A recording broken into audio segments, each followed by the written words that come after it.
Jadi berbekal dari kondisi yang sudah saya tahu, saya menyelidiki ini sejak tahun 2002. Sejak 2002. 2002. Pada waktu itu Pak Gatot apa jabatannya? Masih letkol, staf pribadi Wakil Kepala Staf Angkatan Darat. Kalau kita bicara fase ya atau persentase, jadi fase ini udah berapa? Gini. Fase terakhir. Ini udah fase terakhir. Tinggal gongnya gitu ya. Iya. Karena bagaimanapun juga para generasi muda inilah yang akan menerima tongkat estafet kepemimpinan di negeri ini. Dialah nanti yang akan menjabat mulai dari RT sampai dengan presiden yang mengelola negara ini. Oke. Kalau dia nanti mengelolanya sudah hanya sebagai pekerja saja, sebagai buruh saja, sudah terlambat. Masih ada waktu bangkit atau punah. Waduh, ngeri-ngeri sedap. Loh, kalau memang presiden ini memang penyintai rakyatnya, mau demokrasi tegak, ya kan, hukum tidak pilih pandang, tidak tajam ke bawah, tumbul ke atas. Ini bukan soal tajam nih Pak Gatot, ini menggunakan undang-undang yang sudah tidak layak digunakan lagi ini. Ini silat ini bukan lagi itu ya. Iya. Nah jadi berani apa tidak itu kan? Ini kan investasi ini seolah-olah kok tidak ada kajian geopolitiknya ya. Misalnya padahal kalau kita lihat jelas tuh negara seperti China itu tidak hanya sekedar investasi for the sake of economy, hanya semata-mata soal pertimbangan ekonomi, tapi dia selalu pertimbangan geopolitik kan. Bahkan investasi itu semacam invasi. Ada beberapa negara yang sudah kena debt trap, jebakan utang. Kita juga hampir kena tuh di kereta cepat misalnya, muncul kalau tidak salah Perpres atau Kepres gitu, nanti dicek APBN lagi ya kan, APBN ya. Iya, untuk sebenarnya dia tidak mention langsung APBN, tapi jaminan itu kan sendiri mau tidak mau kan akhirnya kan. Nah ini kan kalau seandainya something happen dengan proyek ini, maka ya jaminannya adalah negara ini, leher. Ibaratnya kita menyerahkan urat nadi kan, apalagi urat nadi negara ini kan APBN. Kalau sudah masuk ke jantungnya sana kan nggak bisa lagi. Karena kalau saya ingin Pak, kalau proyek kereta cepat ini kan dulunya dibuat nih ada 4 BUMN. 4 BUMN itu ada Jasa Marga, ada KAI, ada Wika, ada kemudian PTPN. Nah, 4 ini membentuk PT Pilar Sinergi Bersama. PT Pilar Sinergi Bersama inilah yang kemudian bekerja sama dengan pihak Cina, lalu buat cucunya, yaitu KCIC, Kereta Cepat Indonesia Cina. Maksudnya adalah dengan KCIC ini, something happen to KCIC, maka yang akan kena cuma PT Pilar Sinergi saja. Tapi kan pihak China tahu ini PT bodong yang nggak ada duitnya, yang cuma menampung uang dari 4 BUMN. Kalau sekarang tidak hanya soal BUMN-nya yang harus memberikan jaminan, langsung masuk kepada kebijakan pemerintahnya. Nah, kalau secara geopolitik Pak ya, misalnya investasi seperti itu, apa iya sih tidak dilihat dari sisi geopolitik, pertahanan dan lain sebagainya? Bikin pabrik kaca di sebuah pulau yang mungkin bisa akan menjadi tempat resort atau untuk deploy sebanyak mungkin tenaga kerja, dan akhirnya pulau itu hilang secara de facto, secara de jure masih milik kita, tapi secara de facto sudah bisa milik orang asing jadinya. Gimana Pak? Bung Levi, boleh nggak saya bicara agak panjang? Boleh, silakan. Saya kan dulu pernah menyampaikan di sini. Iya. Kalau saya seorang presiden atau perdana menteri di suatu negara yang luas, penduduk saya sangat banyak, ya kan? Dan saya khawatir sumber daya alam yang ada di tempat saya ini tidak bisa untuk menghidupi rakyat saya ke depan, kan gitu, dan overload. Kebetulan penduduk di negara yang akan saya program ini banyak juga penduduk yang sebangsa dengan saya yang sudah dari sana, gitu kan? Maka yang pertama kali saya dengan cara yang manis yang saya lakukan adalah dengan modus investasi dan bisnis, yaitu ya pertambangan, kehutanan, perkebunan, perikanan, properti dan lain-lainnya. Itu yang pertama kali saya galakan dulu, kan gitu. Nah kemudian simultan dengan itu saya akan mengkondisikan negara yang saya jadi sasaran itu, kayak gitu. Saya suap penguasanya, kayak gitu. sampai pusat maupun daerah. Ya. Kemudian kendalikan aparat keamanannya. Ya. Kendalikan aparat keamanannya. Ya kan? Aparat keamanan itu dalam konteks Indonesia. Ya, nah aparat keamanannya polisi, kemudian dan lain sebagainya kan gitu. Kan, tidak masuk PP, TNI ya? Ya. Tidak masuk TNI. Kalau dia bantuan kepolisian, TNI juga. Oke. Kan gitu, Saya itu saya penegasannya di situ ya. Gitu, kan. Keamanan. Kemudian habis itu buat regulasi baru. Membeli undang-undang, saya katakan itu. Kalau udah segitu kan gampang gitu beli undang-undang. Kayak komisi nggak sampai 100 kok. Partai juga 7 sudah cukup kan gitu. Nah, kemudian rangkul orang-orang saya yang sudah menjadi pengusaha di negara itu. I see. Ya, rangkul semuanya, kemudian saya bentuk booster dong. Kemudian yang pro negara saya boosternya itu, ini baik begini. Baru habis itu saya berkilah bagaimana pun juga dengan imigrasi, Menkumham segala macam udah saya atur sehingga mudahlah, keluarkanlah bebas visa. Ya kan? Maka saya masuk tenaga kerja saya yang memang saya buat regulasi negara saya. Lu kerja di sana, lu balik ganti rugi. Yang besar. Kan gitu. Tapi kalau lu di sana, tinggal di sana dan bisa beranak pindah, lu akan menjadi warga negara kehormatan. Pada bagian ini saya jelaskan lagi ya, tegaskan bahwa mereka yang dideploy ke Indonesia lah langsungnya itu diancam tidak boleh balik ke negaranya. Kalau balik ganti rugi besar. Kalau balik balik ganti rugi, tapi kalau nggak balik dapat reward. Kira-kira begitu. Gitu kan? Sehingga dia tidak punya pilihan kecuali dia stay di situ. Nah, dari ini ya kan, saya masuknya macam-macam tahapannya. Ada yang turis lah kan gitu. Tetapi dalam tenaga kerja itu saya sisipkan para militer. Orang yang terlatih ya. Saya sudah membuat segala macamnya. Buat kamu EKTP segala macam. Saya buatlah EKTP negara yang saya kan. Kemudian saya didik mereka berdasar antropologi budaya masyarakat sini, khususnya wanitanya, supaya dia bisa menjadi kabin di sini. Saya latih itu, sehingga mereka melakah dengan warga lokal, kan gitu. Baru perkuat area investasi itu menjadikan bumper atau benteng saya, kan gitu. Bangun kawasan eksklusif, kan gitu. Kemudian ada regulasi, bisa diatur sendiri, mengatur sendiri, kan gitu. Kemudian saya masukkan senjata munisi, bisa tidak ketahuan karena punya kewenangan sendiri di situ. Karena bisa ekspor impor itu tanpa bea cukai. Loh, saya sudah bayar semuanya regulasinya dan resmi itu. Jangan menuduh saya nggak benar, saya sudah buat regulasinya kan gitu. Nah, saya mencari pulau-pulau yang strategis, Kalimantan, Maluku, Sulawesi, Papua. Mulailah saya kuasai pelabuhan, buat perusahaan di India, di mana segala macam, masuk untuk menguasai bandaranya segala macam, kan gitu kan. Nah, setelah itu baru dengan demikian maka saya bisa memasukkan sebanyak-banyaknya. Kalau saya lihat negara Indonesia ini ada sekitar 270, ya kan, tahap pertama minimal 50 juta. Ya, terus sampai berimbang, gitu. Bangun pangkalan militer kecil, nggak ketahuan kok, dibangun di pulau-pulau luar, di Kalimantan, Maluku, sehingga dari 50 saya tingkatkan menjadi 100. Dan sebagian besar adalah tentara yang menyamar apapun dia, gitu loh. Nah, kemudian saya membuat aturan juga. Tujuannya Pak, saya harus melindungi dong, aset saya udah banyak kok. Iya kan, saya ngeluar duit banyak, kalau nggak dilindungi gimana? Gitu. Dan saya juga harus menyelamatkan tenaga kerja saya yang bertugas di situ. Gitu. Setelah itu baru saya akan mencari tempat central of gravity dari negara. Apa itu? Ibu kota? Yes. Yang dalam jangkauan saya. Dan saya masuk di sana, tanahnya sudah saya beli, bangunannya saya beli. Jadi Anda sebagai hanya masuk ke situ, tapi itu punya saya sudah. Tahu, gitu.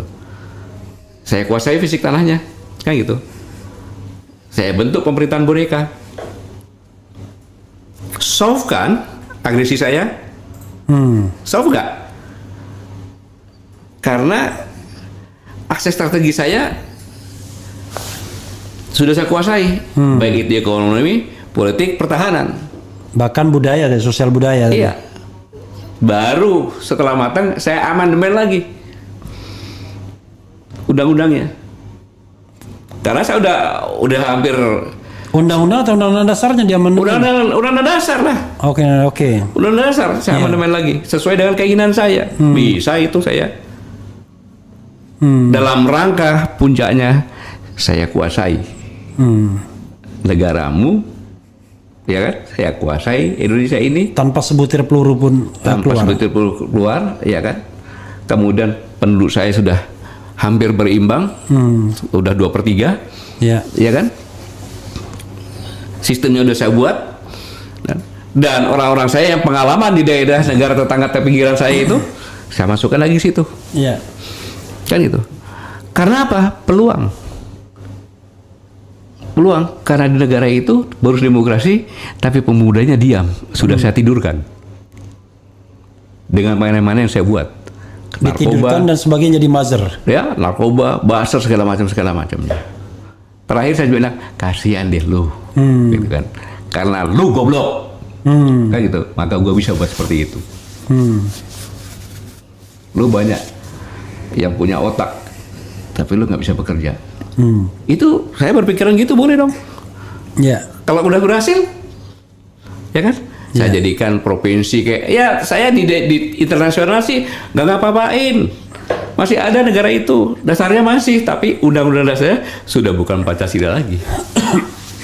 Pokoknya negara itu tidak dikolonialisasi secara de jure ya, tapi secara de facto. Nah kalau udah pemimpinnya semua boneka-boneka saya dari daerah ke bawah, ya kan? Secara politik sudah saya kuasai, ekonomi juga saya kuasai, mau apa? Nah ini saya kerjakan bukan 1-2 tahun, bos. Saya proyek ini saya rencanakan 50 tahun. Dan sudah lama saya berjalan ini. Iya. Gitu. Tidak ujuk-ujuk. Karena untuk mengakuisisi perusahaan pun kan lama. Iya. Apalagi negara dong ini. Gitu. Nah, saya berharap dengan lebih para generasi muda, para orang berpikir, apakah yang saya sampaikan ini terjadi nggak di negara kita? Saya kembali lagi, saya bagi negara Indonesia sekarang ini kan. Gitu. Jadi Pak Gatot sedang bercerita tentang kisah di negeri Konoha. Jadi begitu. Dan saya bicara seperti ini sebenarnya sudah sejak saya Pangkostrat. Oke. Proxy war itu adalah proses akuisisi. Saya sudah di 59 universitas sampai dengan Lemhanas, Universitas Musamu dari Aceh juga. Tapi mereka lebih hebat. Intinya nggak mau dengerin lah gitu ya. Iya, dibuatin Bulbo. Nah, sekarang mana bisa? Mana ada universitas negeri yang berani mengundang saya bicara? Iya. Nggak ada yang berani. Karena cuma bicara bahwa katanya Pak Gatot sakit hati dan lain sebagainya. Iya, wajar-wajar saja mengatakan itu kan. Jangan di institusi pun tidak berani. Saya tidak pernah memprovokasi, saya hanya menjadikan fakta-fakta saja. Gitu. Itu begini. Konon katanya Pak Gatot pernah mengirimkan seseorang ya, letjen ya pangkatnya sebagai atase militer di negara itu, dan kemudian ketika dia bersaksi di sidang Anton, beliau mengatakan bahwa ya yang masuk ke sini memang orang yang terlatih dari suku tertentu katanya. Memang begitu Pak ya? Iya. Dia memang saya tugaskan khusus ya, untuk mencari data-data. Memang tugas Anda itu seperti itu. Iya. Ya kan? Ada karena resmi, oke lah. Waktu itu Letjen Yayat Sudrajat ya. Iya. Dia banyak tahu dan menginformasikan kepada saya, maka tidak salah pada saat dia sudah jenderal saya jadikan kepala Badan Intelijen Strategis karena atas jasanya dia membongkar itu dengan saya bisa bicara seperti ini. Gitu. Jadi berbekal dari kondisi yang sudah saya tahu, saya menyelidiki ini sejak tahun 2002. Sejak 2002. Pada waktu itu Pak Gatot apa jabatannya? Masih Letkol, staf pribadi Wakil Kepala Staf Angkatan Darat. Oke. Iya, kalau kita bicara fase ya atau persentase. Jadi fase ini udah berapa pada gini. Fase terakhir. Ini udah fase terakhir. Tinggal gongnya gitu ya. Iya. Satu fase itu, semua fase itu berapa tahun? 50 tahun? 5 tahun. 5 tahun. Iya, jadi fase ke-10 ini. Ini fase ke-10. Ya. Kalau kita bikin gini saja, Ya. ingat omongan saya, tidak sampai 5 tahun lagi selesai. Tidak sampai 5 tahun lagi. Ya paling-paling kalau udah saya, oh benar ya, Pak Gatot pernah ngomong gitu, paling gitu aja. Dan kita sedih banget dengan negara kita kalau begitu ya. Tapi para buzzer akan mengatakan enggak, baik-baik aja. Ada yang kan saya bentuk kok gimana sih? Iya, ada yang mengatakan, ada calon presiden mengatakan, loh kalau dia dipulangkan, apa situ bisa menggantikan? Loh, kok kenapa harus di pertanyaannya begitu? Iya, bahkan ada calon presiden yang mengatakan bahwa memang tenaga kerja dia lebih hebat kan gitu kan? Iya. jadi emang sudah begitunya gitu. Nah saya menyampaikan ini hanya untuk mengingatkan saja. Mari kita melek, mari kita berpikir, mari kita melihat tanda-tanda zaman, kan gitu. Mari kita melihat semuanya yang ada. Apakah yang saya sampaikan itu ucapan jempol atau benar? Saya kadang-kadang ini mohon maaf ya, kan kalau saya ngomong sama Pak Gatot kan tidak marah juga. Saya khawatir ini mohon maaf nih. Kalau kita harus clash misalnya, ya kan? Pernah ada satu video saya yang saya lihat dari video yang saya dapat juga, itu mereka udah siap tuh dari dalam. Jadi kalau clash tuh mereka bisa gebuk kita dari dalam dan dari luar.